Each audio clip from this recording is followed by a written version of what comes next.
Blair, and I'm working on a 63 Sting Ray Corvette, and we are about to tear the suspension apart.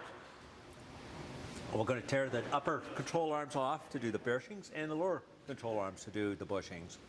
We are changing the front drum brakes to disc, so we will be taking off all the backing plates and so forth for all the brakes scenario to put on the disc. But more so, I'm going to tear the control arms out and start doing the bushings.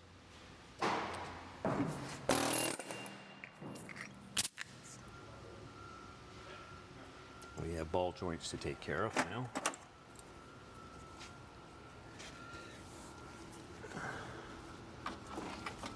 And just pulling the cotter pins out.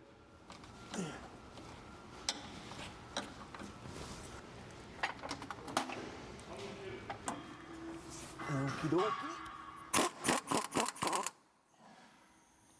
Yes, baby, she's right there.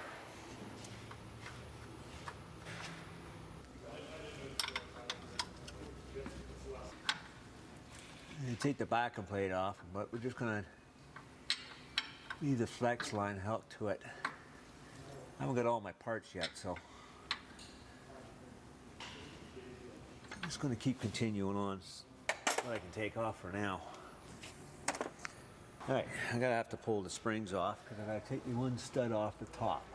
So we're going to remove all the springs that hold the brakes shoes on. I'll have to drop the car down for that.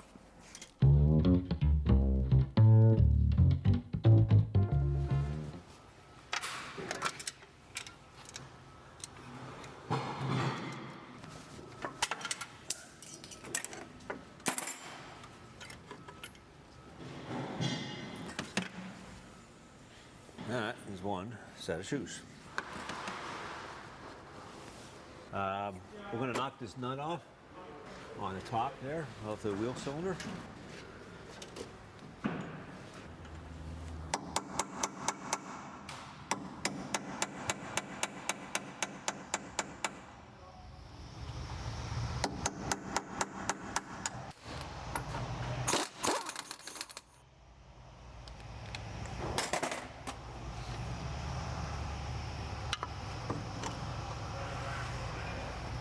There you go.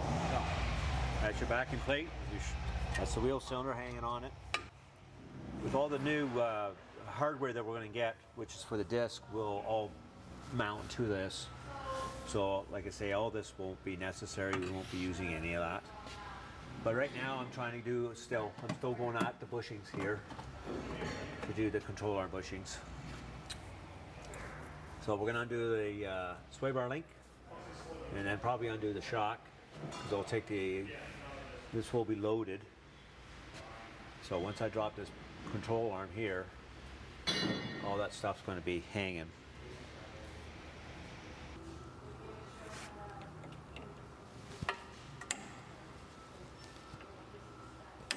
There we go.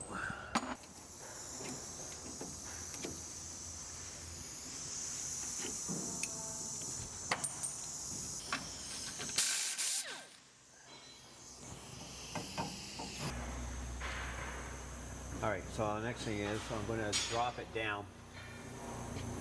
We've got to put this will be under load, so we got to put this on a jack.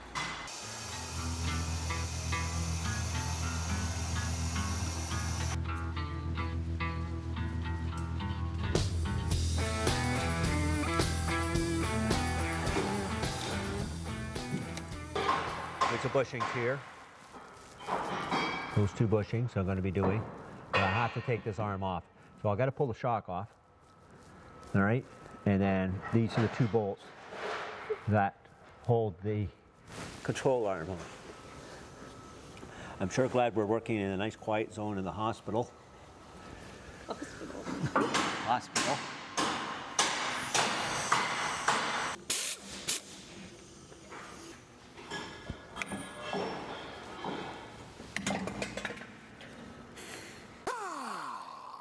I can see lots of editing going on with this video.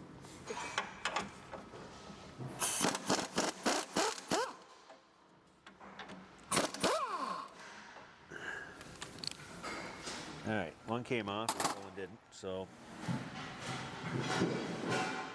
you get that off. I have to get the control arm to come up.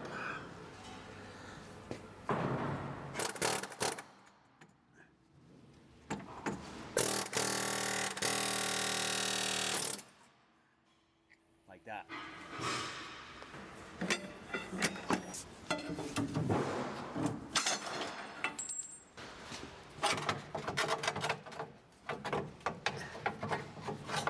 There we go, one coil spring. And it's not broken. Still looks in pretty good shape. Look at that, still got the original sticker or tag on it by the looks of it. Amazing. Yeah, it looks like that's original. That would be from the date of the car being built in '63.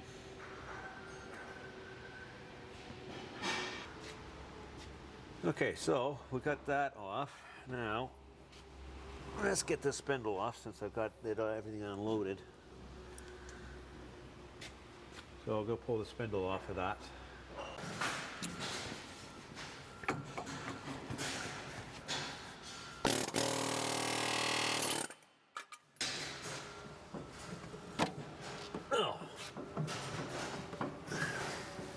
What I'm after is this bolt up here that was spinning. As you can see, right up in the back there, that nice shiny one. The only way you can get at it is go up and through here.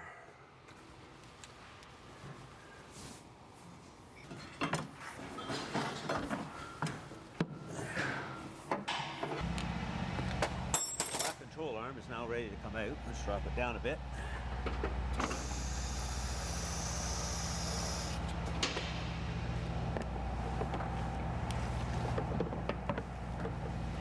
And there's your control arm. So these bushings, again, is what I am going to replace, so you have a better view of it. And that is your upper ball joint. This one here is still good. There's these shims that go in here. They go in for the control arm. All right, that's for your alignment. It's good to know which ones go where, so when you put it on, his alignment's not out as much. Even though after all this work we're going to do, it's still going to go. I recommend we are going to get alignment done on the car for sure, as it's major.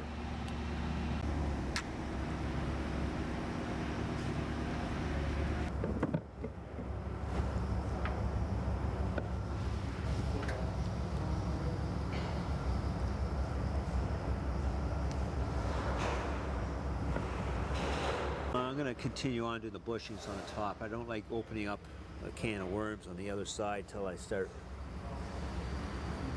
finishing off one. So what I'll do is lift the car back up in the air, keep it out of the road so nothing gets flung at it.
see if we can get these started. Okay, we're almost we're done for the day, so we're just finishing off. We did the upper control arm bushings. Our next thing we'll be doing the lower control arm bushings, and after that we are waiting for parts for our transmission to assemble it. And that's it. We're done. We're gone for the day. Have a good night.